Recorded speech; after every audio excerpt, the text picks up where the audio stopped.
질주하는 믿음이란 제목으로 하나님의 말씀을 증거하겠습니다. 이 말은 눈이 얼굴 옆에 붙어 있어서 이 시야가 350도에 이른다고 합니다. 그래서 앞을 향해 나가면서도 뒤를 볼 수 있는 그런 구조가 되어서 옆에서 뭐가 접근하게 되면 깜짝 놀라가지고 뛰어오르는 그러한 습성이 있다고 합니다. 그래서 이 경주용 말에 있어서는 그러한 시야를 좁히기 위해서 이 말의 눈에다가 안대를 씌우는데 그것을 이제 차안대라고 말합니다. 저거는 이제 좀 곱게 해놓은 것이고, 보통 경주를 뛰는 그 경주마 같은 경우는 복면을 씌우듯이 이렇게 씌워가지고 단지 눈에 바람이 들어가지 않기 위함이 아니라 시야를 줄인 겁니다. 그래야지 앞으로 나아가지 옆에 보고 뒤에 보고 이러면 이 질주하는 말이 될 수가 없습니다. 우리 신앙인들의 삶이 우리의 믿음으로 다름질하는 그러한 삶을 살아가야 되는데, 우리가 마치 말과 같이 뒤를 돌아보는, 눈은 앞에 붙어 있는데 옆이 보이고 뒤가 보이고 세상이 보이고 감추어진 욕심이 보이고 이래 가지고는 믿음의 다름질을 할 수가 없는 겁니다. 그러면 이 믿음으로 질주하는 성도들이 되기 위해서 우리는 어떠한 모습을 가지고 주 앞에 나갈 것인가? 저 경주마들이 차 한 대를 치고 시야를 좁게 하여 힘있게 달려가는 그런 모습이라면 우리는 어떠한 조건들을 가지고 주를 향하여 달려나갈 것인가? 오늘 본 말씀을 통해서 살펴보도록 하겠습니다. 첫 번째로 우리가 취할 자세는 죄에서 멀어지는 겁니다. 탈죄입니다. 탈죄. 죄의 길에서 이탈하고 죄의 속삭임에서 멀어지고 우리가 이 믿음의 노선으로 들어가는 것, 이것이 믿음의 성도들이 주 앞에서 힘써 달려갈 수 있는 그러한 차안대와도 같은 것이 된다. 그 이야기죠. 목적지를 향해 나갈 때는 목적지를 향해 가는 것과 반대되는 두 가지 길이 있는 겁니다. 우리 시간이 점점 지날수록 하나님 나라에 역행하는 자들이 아니라 그 나라가 더욱 가까워지고 더 커지고 그 나라의 영향을 더 많이 받는 그런 삶을 살아가야 됩니다. 오늘 본문 12장 1절을 보시면, 이러므로 우리에게 구름같이 둘러싼 허다한 증인들이 있으니 모든 무거운 것과 얽매이기 쉬운 죄를 벗어버리고. 히브리서 11장에서 믿음으로 살아갔던 선진들의 이야기를 하면서 이제는 너희 차례다. 이제는 우리가 이 믿음의 때를 건너가야 된다. 이걸 지금 권면하고 있는 겁니다. 그러면서 구름같이 허다한 증인들이 우리 가운데 있다. 그들이 이제 우리를 격려하고 있고 응원하고 있다. 그 이유는 히브리서 11장 마지막 절에 있는 것처럼 우리가 아니면 저희로 온전함을 이루지 못하기 때문이다. 이건 마치 계주 경기에 왔다 그랬죠. 마지막 주자가 들어가야 앞에 뛰었던 자들이 다 상을 받는 겁니다. 그 마음을 가지고 넌 힘써 뛰어라. 왜 자꾸 뒤를 돌아보는가? 왜 자꾸 옆을 쳐다보는가? 죄를 벗어버리고 주 앞에 힘써 나가라. 이 죄라고 하는 것은 어떤 죄악된 행동 하나하나에 우리가 초점을 두어서는 안 됩니다. 물론 죄악된 행동 자체를 우리는 회개하고 돌이켜야 되지만 더 중요한 것은 그 죄가 갖는 이면적 사상이에요. 사상. 우리가 만약 죄를 졌다 한번 해보시자고요. 그러면 그 죄악된 행동이 우리 가운데 벌어졌는데 단지 죄를 졌다가 아니라 하나님을 대적한 겁니다. 그 생각까지 미치지 못하기 때문에 죄를 범하는 것이죠. 이 죄가 우리 가운데 있게 되면 우리는 죄에 얽매이게 되고 죄에 눌리게 되어서 다름질하지 못한다. 우리가 나아갈 길이 있다는 겁니다. 우리가 볼 것 많고 들을 것 많고 할 것 많지만 모든 것이 다 허락된 게 아니고 하나님께서 우리에게 허락하신, 우리에게 주신 좁은 길이 있는데 그 믿음의 노선을 유지해 갈 때 우리가 죄의 미혹에 빠지지 않는다는 겁니다. 오늘 예배 끝나고 각자 돌아가실 것인데 어디로 가십니까? 다 본인들 집으로 가시겠죠. 만일 다른 사람의 집에 들어가면 어떻게 됩니까? 우리 집 말고 옆에 집에 들어갔다. 그러면 절도요 강도인 겁니다. 하나님께서 우리에게 명하신 그 믿음의 길, 그 길로 걸어가지 아니하면 그 또한 절도요 강도 같은 겁니다. 예수님께서는 목자가 되시고 우린 그 양이 되어서 그 양의 우리로 들여보내시는데 그 양의 문, 우리의 문으로 들어가지 아니한 자들은 다 절도요 강도라 그랬습니다. 요한복음 10장 1절 말씀에서 내가 진실로 진실로 너에게 이르노니 양의 우리의 문으로 들어가지 아니하고 다른 데로 넘어가는 자는 절도며 강도요. 물론 이 말씀은 그리스도를 제외한 그리스도 이외의 구원자가 없음을 보여주고 있고 앞에 그 어떤 선지자가 왔어도 그들이 구원자가 될 수 없다. 그걸 말하고 있지만 또 우리의 목자 되신 그리스도께서 우리를 양의 문으로 인도해 드리시는데 문으로 들어가지 않고 다른 데로 넘어간다. 가긴 간다는 겁니다. 우리로 가긴 가는데 문으로 들어가지 않고 어디 구멍을 파고 들어가거나 아니면 기 올라서 넘어가거나 그건 전부 다 절도의 강도라 그랬습니다. 죄라고 하는 것이 마치 이와 같아서 하나님께서 우리에게 명하신 그 양의 문이 있는데 그 문을 통과하지 않고 다른 데로 넘어간다는 겁니다. 그 죄악된 길이 곧 우리로 하여금 절도가 되며 강도를 만드는 겁니다. 혹시 남의 물건을 훔치시는 분이 계십니까? 그런 분 안 계실 거죠. 흉기를 들고 다른 사람에게 겁박을 주어서 무엇인가를 빼앗는 분 계십니까? 없겠죠.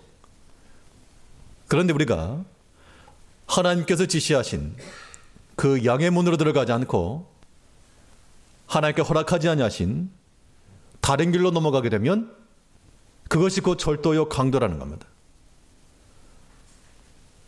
우리가 왜 믿음의 노선을 유지하고 죄를 버려야 되는가?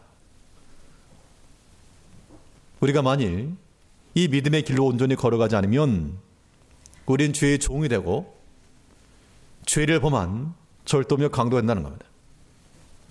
이제 우리는 우리가 나아갈 길은 분명합니다. 남의 집 들어가지 말고 내가 들어갈 집 들어가는 겁니다. 옆에 집이 더 넓은 평수다. 그래도 거기 안 됩니다. 세갈이 비록 좁아도 하나님께서 내게 명하신 그곳에 들어가야지 거기에 우리의 삶이 있는 겁니다. 세상에 것 많은 것이 있어도 그걸 어떻게 다 취합니까? 악인의 형통 부러워하지도 마시고 하나님께서 내게 줄로 채워주신 구역이다. 그거 만족하시고 그 안에서 즐거워하며 살아가는 것, 이거 중요합니다. 중요한 것은 우리가 가는 그곳에 하나님이 계시는가? 어디가 우리 집입니까? 하나님이 계신 곳이 우리 집이죠. 사단이 우리를 미혹하면 끌려가고 그거 남의 집입니다. 물질의 유혹이 있다. 종력의 미혹이 있다. 그래서 남의 집이란 겁니다. 들어가면 들어가는 즉시 절도며 강도요. 체포되는 겁니다. 이제 우리가 나갈 길은 죄를 벗어버리고 탈죄하여 하나님이 계신 생명의 집으로 그 양의 문으로 들어가야 됩니다. 그러면 우리가 남의 집에 들어가는 것이 절도의 강도면 우리 집에 다른 사람이 들어오면 어떻게 되겠습니까? 초대받은 손님 말고 내가 초대도 안 했는데 막 문을 따고 들어온다든지 흉기를 들고 들어온다면 그 또한 절도의 강도인 겁니다. 그것을 용납하지 말라. 우리 마음이 하나님이 계신 하나님의 전이라 했는데 우리 마음속에 세상의 것이 들어온다. 그 절도의 강도인 겁니다. 그것을 왜 그냥 내버려 두느냐? 우리 마음속에 있는 것을 다 훔쳐가는데 왜 가만히 쳐다만 보고 있느냐? 그 영의 생명을 해하는 그 악한 세력들, 사단의 괴계를 왜 가만 보고만 있느냐? 물리쳐라. 우리 마음이 누구 것이기 때문에요. 하나님의 것이기 때문에. 우리 하나님의 성전이 하지 않았습니까? 고린도전서 3장 16절 말씀에서 너희가 하나님의 성전인 것과 하나님의 성령이 너희 안에 거하시는 것을 알지 못하느뇨. 하나님의 영이 우리 가운데 거하신다는 겁니다. 이걸 생각해야지만 우리의 모든 행실이 경계함을 받는 겁니다. 산모가 이 뱃속에 태아가 있게 되면 물론 이제 음식 먹고 싶은 거 먹습니다. 먹고 싶은 거 아무튼 생각날 때 1분 안에 먹어야지 될 텐데 근데 아무거나 먹지 않겠죠. 내가 먹는 것이 복중에 있는 아이에게 그대로 갈 것을 알기 때문에 음식도 가려 먹습니다. 독한 것이나 약이나 독주나 이런 걸 먹지 않겠죠. 왜 그런가 하면 내 속에 지금 생명이기 때문에 그겁니다. 생명을 위해서. 우리 안에 하나님의 영이 계시다라고 하는 것을 생각하는 사람들은 마치 우리가 임산부들 같이 내 마음속에 하나님이 계신다. 어찌 세상의 것을 내가 받아들일 수 있겠는가? 어찌 죄악된 것들을 내가 허락할 수 있겠는가? 우리 모든 통로마다 파수꾼을 세워서 우리 입술에도 파수꾼을 세워놓고 귀에도 파수꾼을 세워놓고 눈에도 파수꾼을 세워놓고 하나님의 영을 괴롭게 하는 우리 영혼을 상하게 하는 그런 세상의 것들이 들어가지 못하도록 막아내야 됩니다. 그게 탈죄입니다. 우리가 걸어갈 이 신앙적 노선을 분명히 유지해야지만 라인 침범하지 않고 그건 실격이죠. 이 믿음의 길을 온전히 걸어가는 겁니다. 이 한 주 동안 우리 묵상하시면서 하나님께 내게 주신 이 믿음의 길, 죄가 들어오지 않냐도록 우리 미끄러지게 하는 겁니다. 죄가 들어오지 않냐도록 이 믿음의 노선을 잘 유지해야 되겠습니다. 또 우리가 탈죄해야 될 이유가 무엇인가? 이 죄라고 하는 것은 우리 영혼을 둔감하게 해요. 둔감. 우리 영적 스피드의 향상을 위해서 우리는 죄를 벗어버려야 됩니다. 이 본문 히브리 12장 1절 다시 보시면 이러므로 우리에게 구름같이 둘러싼 허다한 증인들이 있으니 모든 무거운 것과 얽매기 쉬운 죄를 벗어버리고 인내로써 우리 앞에 당한 경주를 경주하며. 이 죄라고 하는 것이 무거운 것이 되고 우리를 얽어매는 것이 된다라고 말하고 있습니다. 그러면 이 속도가 나겠습니까? 안 나겠습니까? 당연히 안 나죠. 그 아랍권에 있는 육상 선수들이, 여자 선수들이 이 달리기를 하는데 얼굴에 히잡을 두르고 뛰는 모습을 본 적이 있습니다. 생각해보면 저항을 줄이려면 아무튼 간단한 유니폼만 입고 뛰어야지 빠르게 갈 텐데 그냥 칭칭 둘러맞고 있으면 과연 속력이 나겠는가? 죄라고 하는 것은 우리를 무디게 만들고 우리를 하여금 주저앉게 만드는 것이라는 겁니다. 이 믿음의 길을 걸어감에 있어서 무엇이 도대체 우리를 그렇게 둔감하게 만드는가? 이 성도님들의 삶 가운데서 만약 믿음의 다름질을 하고 못한다면 도대체 무엇 때문에 무엇이 나를 얽어매고 있고 무엇이 나를 이렇게 무겁게 만드는가? 이유는 대동소이합니다.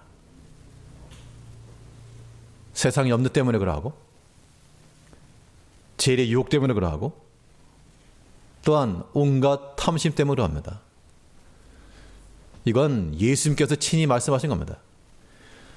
마가복음 4장 19절 말씀에서 세상의 염려와 죄의 유혹과 기타 욕심이 들어와 말씀을 막아 결실치 못하게 되는 자요. 가시떨기에 뿌리운 시 비유 말씀인데 왜 말씀으로 결실하지 못하는가? 세상 염려가 가득 들어있다는 겁니다. 무엇을 마실까? 무엇을 먹을까? 또 죄의 유혹과 또 기타 욕심이 탐심이 그 마음 가운데 가득 차니까 하나님의 말씀이 들어갈 길이 없죠. 이런 자들은 세상의 염려로서 해결되지 않고 마음의 탐심이 우리의 목적을 이루지 않고 도리어 결실치 못하게 된다 그랬습니다. 우리가 그런 마음을 가지고 있으면요 무거워지는 겁니다. 달리지 못해요. 그러면 염려가 되는데 어떡합니까? 세상 염려거리가 많고 또 물질 때문에 괴로움을 당하고 이런 핍절함 때문에 고생이 많죠. 그것이 현실이라도 우리는 배워야 됩니다. 바울이 그런 것처럼 내가 비천에 처할 줄도 알고 풍부에 처할 줄도 알아. 모든 일에 배고프며 모든 일에 일체의 비결을 배우노라. 우리 믿음의 길은 이 육신의 풍부함을 따라가는 게 절대 아니란 겁니다. 우리가 죄를 범하면서까지 우리 마음에 세상 것을 가득 채워가면서까지 일을 이루려고 하는 것, 그것은 우리가 막아서야 됩니다. 그게 영적 싸움인 거예요. 영적 싸움. 세상 염려가 우리 마음 가운데 들어올 때 그 마음이 우리 영혼을 괴롭게 하면, 우리 영혼의 평안을 깨뜨리게 되면 그거 염려 불필요한 겁니다. 물질의 욕심이 우리 마음에 들어와서 하나님께로 나아가는 것을 막아버리게 되면 그 물질 또한 우리에게는 악한 겁니다. 그래서 우리는 우리 영혼과 더불어 싸우는 이 육체의 정욕들을 힘써 제거해 나가야 됩니다. 이게 탈죄죠. 베드로전서 2장 11절 말씀에서 사랑하는 자들아 나그네와 행인 같은 너희를 권하노니 영혼을 거스려 싸우는 육체의 정욕을 제어하라. 육체의 정욕이라고 하는 것이 이 탐심이 우리 영혼과 더불어 싸운답니다. 우리의 모든 시험이라고 하는 것은 이런 영적인 싸움으로 우리 인식해야 돼요.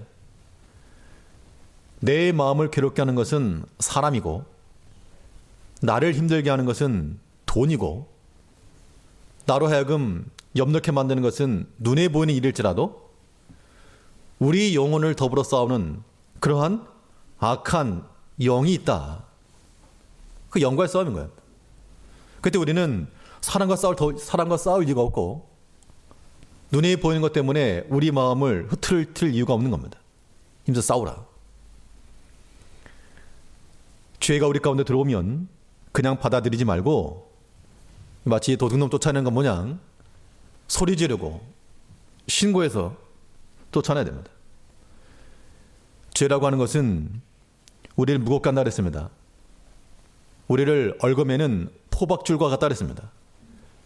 그걸 우리 가운데 허락하지 말고 이 한 주간 동안에 내가 마치 경주마와 같이 하나님 날 향해서 질주하는 그런 성도라 생각하시고 모든 죄의 자리는 벗어나고 신속하게 하나님께로 향해 나아갈 수 있는 성도님들 되시길 바라겠습니다. 실제로 이 믿음으로 질주하는 성도들이 되기 위해서 우리 가운데 필요한 것이 무엇일까? 둘째 요소는 전심이에요. 전심. 우리 마음을 온전히 기울일 때 그것이 우리를 하여금 질죽게 만드는 겁니다. 전심이냐 아니냐는 마음이 하나님께로 오로지 향하였는가 아니면 일부 나의 마음이 있는가? 두 마음이 품어지지 아니하도록 우리 오직하여서 전심하여 나가는 자들 되어야 됩니다. 오늘 본문 1절 다시 보시면 모든 무거운 것과 얽매기 쉬운 죄를 벗어버리고 인내로서 우리 앞에 당한 경주를 경주하며. 우리에겐 죄라고 하는 것도 있지만 우리에게 또한 요구되고 있는 것이 우리가 달려가야 될 그 믿음의 길이 있다는 겁니다. 그렇죠? 우리 앞에 당한 경주를 경주하며. 내 몫에 십자가 있기 때문에 그거 잘 감당해 나가라.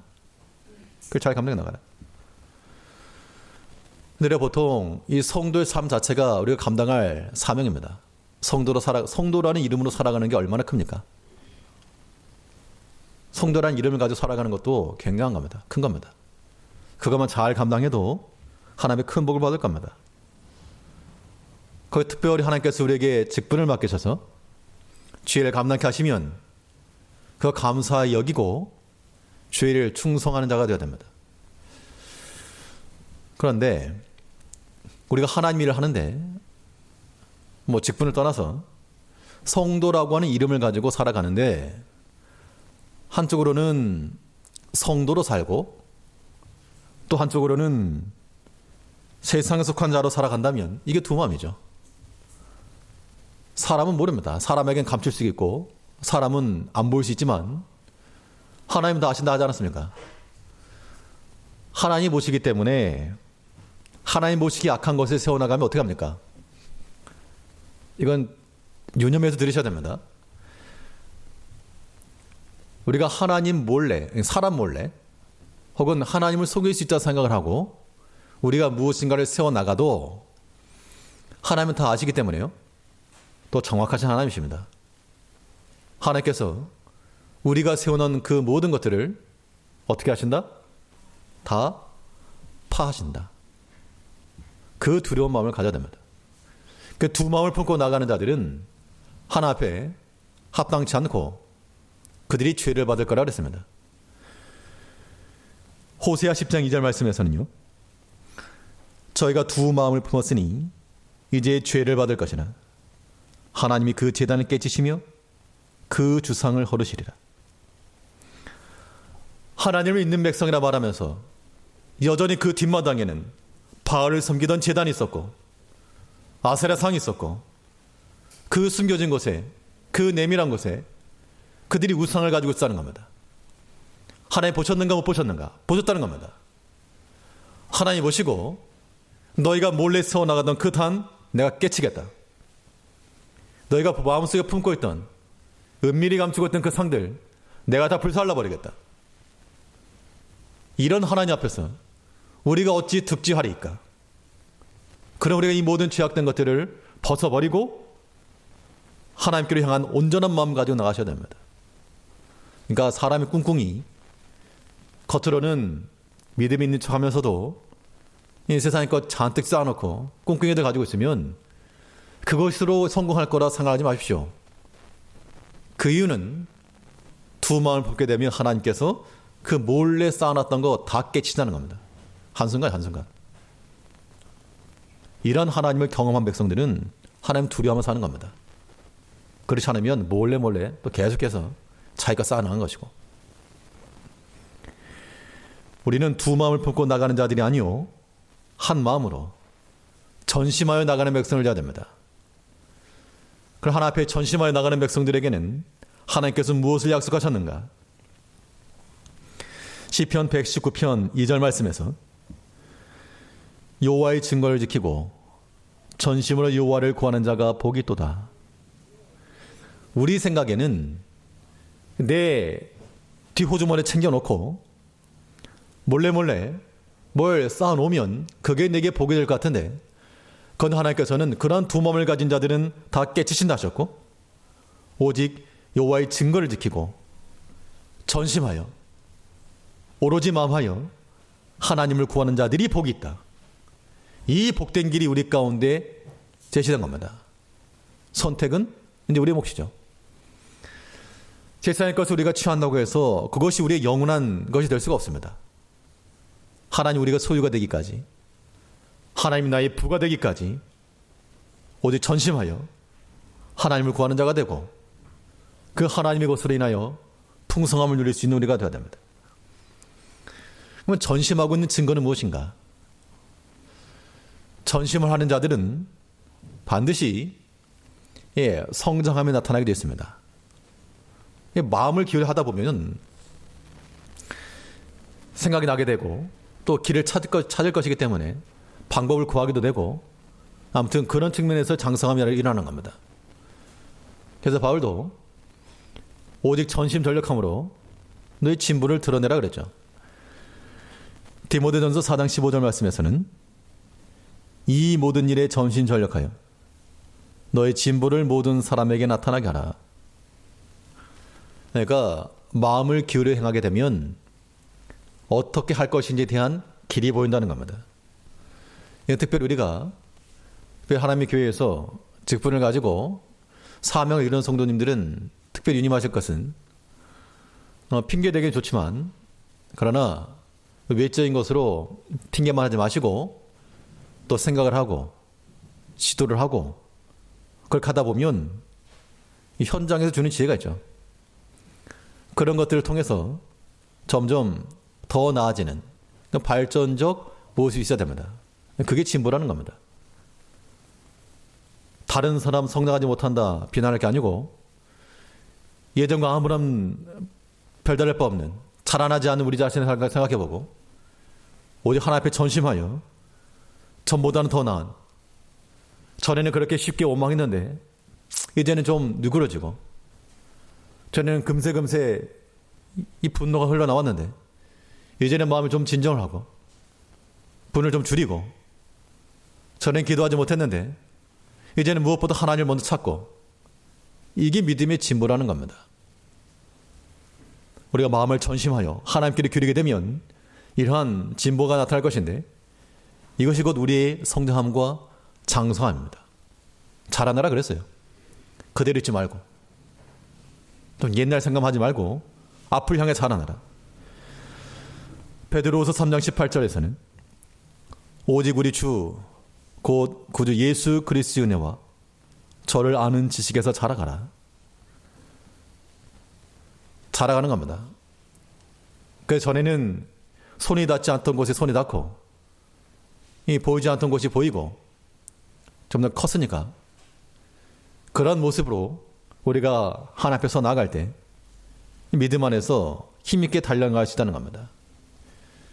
이 한 주간 동안에 우리가 세상 가운데 살지만 세상 염려와 재일의 미혹과 기타 탐심 우리 마음 가운데 가득하여서 하나님께로 나가지도 못하고 마치 엉덩이 무거운 것 마냥 주저앉는 그런 삶 말고, 우리의 마음을 가볍게 하고 무거운 것을 벗어버리고 하나님께로 전심하여 하나님을 구하며 나갈 수 있는 모든 성도님들 되시길 바라겠습니다.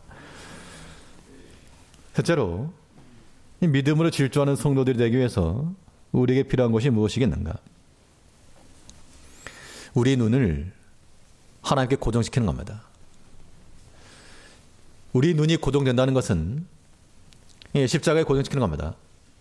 자, 십자가라고 하는 참 신비입니다. 신비. 우리의 모든 육신의 삶 가운데서 우리 신앙의 삶을 궁극적으로 이기게 할 수 있는 유일한 길이 이 십자가에 있습니다. 이거는 확률상으로는 100%입니다. 내 마음이 복잡하다, 십자가에 안 올라와서 그래요. 내가 막 분노가 일어나고 다툼이 생긴다, 십자가에 못 박히지 않았기 때문에 그렇습니다. 죽으면 반응이 없죠. 죽은 자는 반응이 없습니다. 툭툭 건드려도 뭐 안 일어나죠. 우리가 그리스도 십자가에 못 박힌 자들 되면 그 어떤 미혹과 어떤 시험이라도 우리 영적인 평안을 깨뜨리지 못할 것인데, 아직 팔팔이 살아있다 보니까 한마디 말해도 분노를 감출 수 없고 견딜 수 없고 다툼이 나오고 혈기가 나오고, 그래가지고는 이 믿음의 길을 걸어갈 수 없습니다. 예수님께서도, 믿음의 주인 되신 예수님께서도 이 믿음의 길을 걸어가실 때 그 십자가를 온전히 감당하시고 잘 참고 나가셨다 그랬습니다. 우리 12장 2절 말씀에서는 믿음의 주요 또 온전케 하시는 이인 예수를 바라보자. 저는 그 앞에 있는 즐거움을 위하여 십자가를 참으사. 십자가를 참았다는 얘기는 십자가에 고정되었다. 십자가에 달려 죽으셨죠. 우리가 사는 길도 여기 있습니다. 십자가를 참으셔야 됩니다. 참으란 얘기는 바울의 고백과도 같이 내가 그리스도와 함께 십자가에 못 박힌 자가 되는 겁니다. 이 말의 의미가 참으로 심한데요.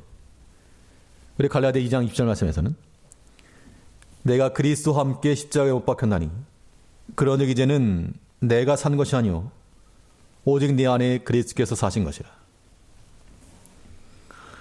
자, 이 말씀 한마디를 깨닫고 나서 참 많은 것이 생각이 많이 바뀌었습니다. 신학교 들어간 첫째 주에 월요일날 들어갔으니까 신학교 들어가는 그런 그였으니까 포부가 대단했겠죠. 대단한 것처럼.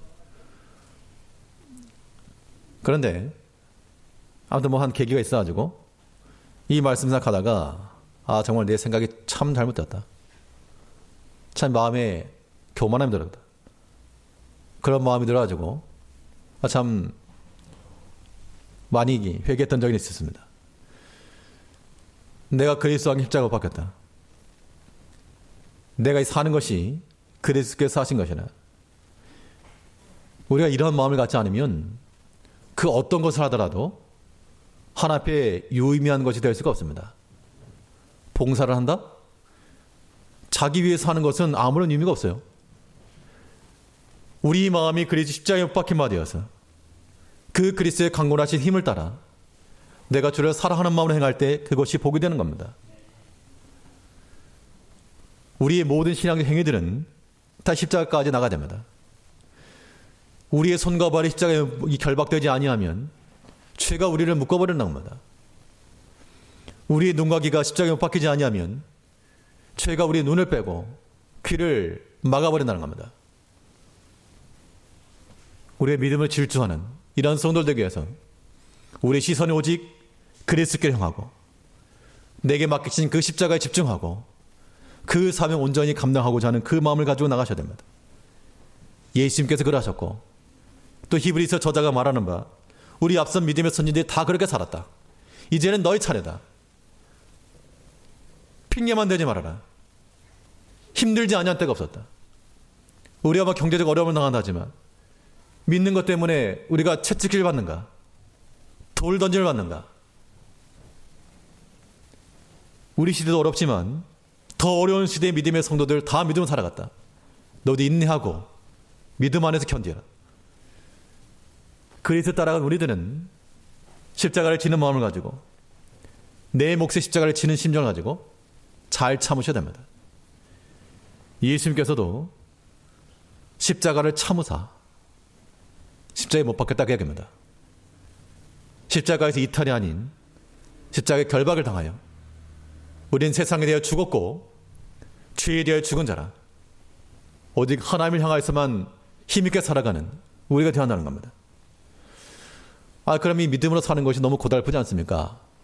맨날 참기만 하고 십자가 지고 맞고 우리 그냥 패배주의로 살라는 게 절대 아닙니다. 십자가에 고정되었다는 것은 십자가의 고난이 아니죠. 그 너머에 있는 즐거움, 십자가 너머에 있는 소망이까지 우리의 눈이 고정되어야 될 것을 말하고 있습니다. 오늘 본문 12장 2절 다시 보시죠. 그러면 같이 한번 읽으시겠습니다. 히브리 12장 2절 말씀이요. 믿음의 주요 또 온전케 하시는 이인 예수를 바라보자. 저는 그 앞에 있는 즐거움을 위하여 십자가를 참으사 부끄러움을 개의치 아니하시더니.